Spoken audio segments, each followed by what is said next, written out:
ஒனமோடாஃபியா ஒனமோடாஃபியா அப்படிங்கிறது சில சமயம் எக்கோயிசம் அப்படின்னு சொல்லப்படுது. இது வந்து எப்படி யூஸ் ஆகுது அப்படின்னா, சில சமயம் குறுகிய மாதிரியும் யூஸ் ஆகுது. சில சமயம் பரந்த சென்ஸ்லேயும் யூஸ் ஆகுது. சில சமயம் நேரோ நேரோ சென்ஸ் அண்ட் சம்டைம்ஸ் என்ன ப்ராட் சென்ஸ் அப்படிங்கிறாங்க. இப்போது நேரோ சென்ஸ் அப்படின்னு பார்க்கும் பொழுது மோஸ்ட் ஆஃப் த வேர்ட்ஸோட காம்பினேஷன் எப்படி இருக்கும்னா, அது ஒரு ஒரு சவுண்டுக்கு டியூப்ளிகேட் வேர்டு இருக்கிற மாதிரி இருக்கும். It seem whose sound seems to duplicate the sound it denotes. ஒரு சவுண்டுக்கு டியூப்ளிகேட் சவுண்டு இருக்கும் அப்படின்னு சொல்கிறாங்க. இப்போ ஹிஸ் அப்படின்னா அடுத்து பஸ், ஹிஸ் பஸ் ரெண்டுமே ஒரே மாதிரி தானே, சவுண்டு வந்து ஒரே மாதிரி இருக்குது. பட் ஆனால் எக்ஸாக்டான அதோட டூப்ளிகேட், இப்போ ஹிஸோட டூப்ளிகேட் வந்து அதே எக்ஸாக்டான டூப்ளிகேட் கிடையாது, வேறு ஒரு வேர்டு தான். ஆனால் உச்சரிக்கிறதுக்கு ஒரே மாதிரி இருக்குது. அதுதான் வந்து நேரோ அப்படிங்கிறாங்க. இதே ப்ராட் அப்படின்னு எடுத்துக்கிட்டோம் அப்படின்னா, இந்த இது வந்து வேர்ட்லேயும் அப்ளை ஆகும், பேசேஜ்லேயும் அப்ளை ஆகுன்ற சொல்கிறாங்க. இது ஒரு கரஸ்பாண்ட் அப்படின்னு சொல்கிறாங்க. அப்படி இல்லாட்டி டு ஸ்ட்ராங் சஜஸ்ட் அப்படின்னு சொல்கிறாங்க. எப்படி அப்படின்னா, எதில் ஸ்ட்ராங் சஜஸ்ட் அப்படின்னா, சைஸ்லேயே ஆகட்டும், மூமெண்ட்லேயே ஆகட்டும், இல்லை டாக்டிக் ஃபீல்ட்லேயே ஆகட்டும், இல்லை டியூரேஷன்லேயோ, இல்லை ஃபோர்ஸ்லேயோ, ஆஸ் வெல் ஆஸ் சவுண்ட் வந்து இந்த மாதிரி ரொம்ப ப்ராடாக இருக்கும் அப்படின்னு சொல்கிறாங்க, ஸ்ட்ராங்காக இருக்கும் அப்படின்னு சொல்கிறாங்க. இதை வந்து மிமிக்கிங் டூ டிஃப்ரெண்ட் கைண்ட்ஸில் வந்து மிமிக்கிங் பண்ணுறாங்க. ஆக்ஷன் ஆர் மோஷன் எப்படி பிரிக்கிறாங்க அப்படின்னா, ஒன்றா மெட்ரிக்கல் மூமெண்ட்டில் இருக்கும் ஆக்ஷன், அதாவது ஆக்ஷன் வைஸ் பார்த்தா மெட்ரிக்கல் மூமெண்ட்டில் இருக்கும். மோஷன் வைஸ் பார்த்தா இது உச்சரிக்கிறதுக்கு ரொம்ப டிஃபிகல்ட்டாக இருக்கும் அப்படின்னு சொல்கிறாங்க. நீங்கள் இன்னும் இங்கே தான் இருக்கீங்களா? முடிஞ்சிருச்சு, வீட்டுக்கு போங்க.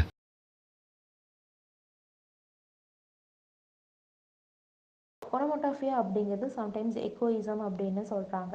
இது ரெண்டு விஷயத்துல யூஸ் பண்ணுறாங்க onomatopoeia. First narrow and in broad sense, ரெண்டாவது broad sense. First of all narrow அப்படின்னு எடுத்துக்கிறோம் அப்படின்னா, இது வந்து ஒரு காம்பினேஷன் ஆஃப் வேர்ட். பட் அந்த காம்பினேஷன் வேர்ட் வந்து எப்படி பார்க்கப்படுது, எப்படி காணப்படுது அப்படின்னா, ஒரு டியூப்ளிகேட் சவுண்ட், அதுக்கு ஒரு டியூப்ளிகேட் சவுண்ட் வந்து டினோட் ஆகுது அப்படிங்கிறாங்க. பட் ஆனால் அது வந்து ஒரு எக்ஸாக்டான ஒரு டியூப்ளிகேஷன் அப்படின்னு சொல்லிட முடியாது. இது ஒரு நான் வேர்பல் பை வேர்பல் சவுண்ட் அப்படின்னு சொல்கிறாங்க. அதுலேருந்து ஒரு எக்ஸாக்ட் சவுண்டு நம்ம சொல்ல முடியாது. இது வந்து ஒரு நான் வேர்பல் பை ஒரு வேர்பல் சவுண்ட் அப்படின்னு சொல்கிறாங்க.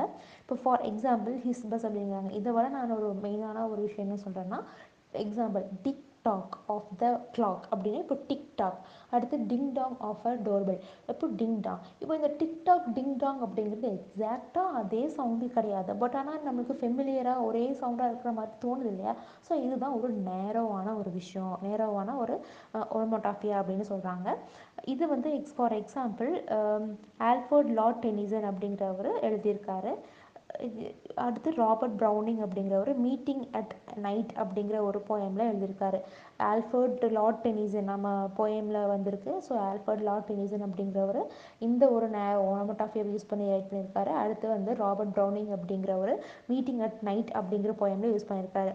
ரெண்டாவது ப்ராட் சென்ஸ் அப்படிங்கிறது ஒரு வேர்ட்லேயோ இல்லை ஒரு பேசேஜ்லேயோ அப்ளை பண்ணியிருக்கோம். சீம்ஸ் டு கரஸ்பாண்டன்ட் டு இது வந்து ஒரு கரஸ்பாண்ட் பண்ணுற மாதிரி, இல்லை ஒரு ஸ்ட்ராங்கான சஜஸ்ட் கொடுக்குற மாதிரி, இல்லை ஏதோ ஒரு விஷயத்த ஏதோ ஒன்று எதை பற்றி வேணால் இருக்கலாம், எப்படி வேணாலும் எப்படியோ ஒரு வந்து டினோட் பண்ணுற மாதிரி, லைக் சைஸ்லேயா இருக்கலாம், இல்லை மூமெண்ட்லேயா இருக்கலாம், இல்லை டியூரேஷன்லேயா இருக்கலாம், இல்லை ஏதோ ஒரு ஃபோர்ஸ் யூஸ் பண்ணி, இல்லை ஏதோ ஒரு சவுண்டும் ஒரே மாதிரி, இந்த மாதிரி எல்லாமே வந்து இந்த ப்ராட் சென்ஸில் அடங்கும் அப்படிங்கிறாங்க.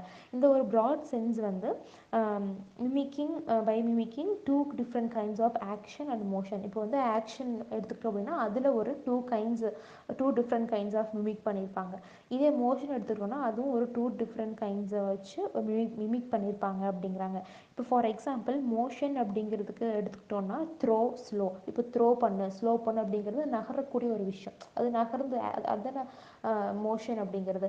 இதே ஆக்ஷன் அப்படின்னு எடுத்துக்கிட்டோம்னா பிளெயின், மெயின். இப்போ நான் வந்து பிளெயினாக தான்ப்பா படிச்சிருக்கேன், மொத்தமாக இதுதான் வரும், இப்படி தான் முக்கியமானதுலாம் படிக்கல, பிளெயினாக படிச்சிருக்கேன். ரெண்டாவது மெயின், நான் வந்து மெயினாக தான் படிச்சிருக்கேன், மெயினான விஷயம் எது தோணுதோ அதான் படிச்சிருக்கேன்னு சொல்கிறோம்ல, இது ஒரு ஆக்ஷன் சம்மந்தப்பட்டது. இது நகர்றதெல்லாம் இல்லை, நார்மலாக ஒரு ஆக்ஷனை, ஒரு நடந்த விஷயத்த, நடக்க போகிற விஷயம், இந்த மாதிரி சொல்கிறது தான் அந்த ஆக்ஷன்.